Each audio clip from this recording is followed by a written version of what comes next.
તો good morning guys. આજે Ahmedabad meeting છે, તો આપણે જઈશું અમદાવાદ. અત્યારે 3 વાગ્યા છે.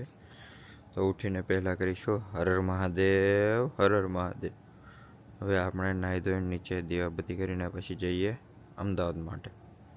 ચલો મળીએ હવે સ્ટેશન જઈને. તો મિત્રો, આપણે રેલવે સ્ટેશન પહોંચી ગયા છીએ. હવે જઈએ સ્ટેશનની અંદર. ટ્રેન ઓલરેડી આવી ગઈ છે. તો ચલો જઈએ અંદર. આપણે અંદર સ્ટેશનમાં પહોંચી ગયા છીએ. તો આપણી સીટ ગોતી અંદર બેસી જઈએ એન્ડ મળીએ અમદાવાદ પહોંચીને. તો મિત્રો, હવે આપણે 8:40 થઈ છે ત્યારે અમદાવાદ પહોંચી ગયા છીએ.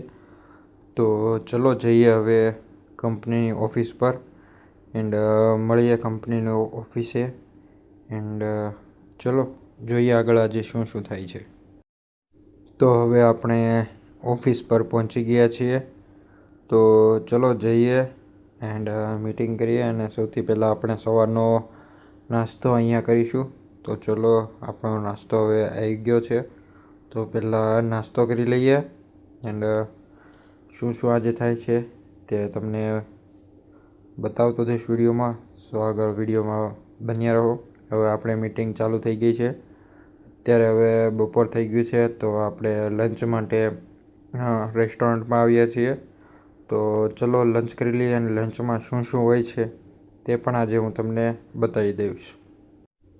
તો હવે આપણે આ રેસ્ટોરન્ટની અંદર આવી ગયા છીએ. તો રેસ્ટોરન્ટની અંદરનો વ્યૂ તમને બતાવી દઉં એન્ડ મારી ટીમને આખીને મળાવી દઈશ તમને. તો આ છે અમારી ટીમ ઈપકાની.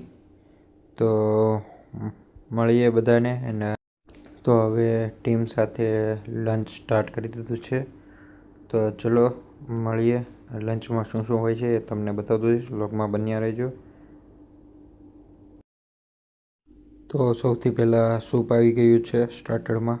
તો એ કરીએ અને સલાડ પણ આવી ગયું હતું. તો સલાડ ખાઈએ. પછી પાસ્તા આવે છે.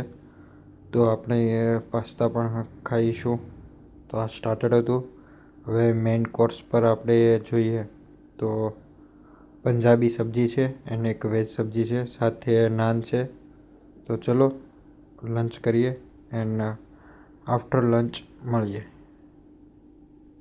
તો હવે લંચ પતી ગયું છે. તો જઈએ પાછા ઓફિસ પર એન્ડ કન્ટિન્યુ કરીએ મીટિંગ એન્ડ મીટિંગ પછી નીકળીએ પાછા સુરત જવા માટે. ચલો મળીએ પાછા મીટિંગ પૂરી થાય પછી સુરત જવા માટે રેલવે સ્ટેશન માટે. અમદાવાદ રેલવે સ્ટેશન મળીએ. તો આપણે અમદાવાદ રેલવે સ્ટેશન પર પહોંચી ગયા છીએ. મીટિંગ પૂરી થઈ છે આજની. તો ચલો જઈએ એને બેસીએ ટ્રેનમાં. ટ્રેન ઓલરેડી આપણે પ્લેટફોર્મ ઉપર ઊભી છે. તો ચલો મળીએ સુરત પહોંચીને. Thank you. તો અત્યારે 11:30 વાગે આપણે પહોંચી ગયા છીએ સુરત રેલવે સ્ટેશન. તો તમે જોઈ શકો છો કેટલું પબ્લિક ટ્રેનમાં ફરે છે. તો આ છે સુરત રેલવે સ્ટેશન. તો ચલો આજનો બ્લોગ અહીંયા જ પૂરો કરીએ. ભૂખ પણ બહુ લાગી છે. જોઈએ રસ્તામાં કંઈ મળી જાય તો લેતા જઈએ એન્ડ મળીએ કાલે. હર હર મહાદેવ.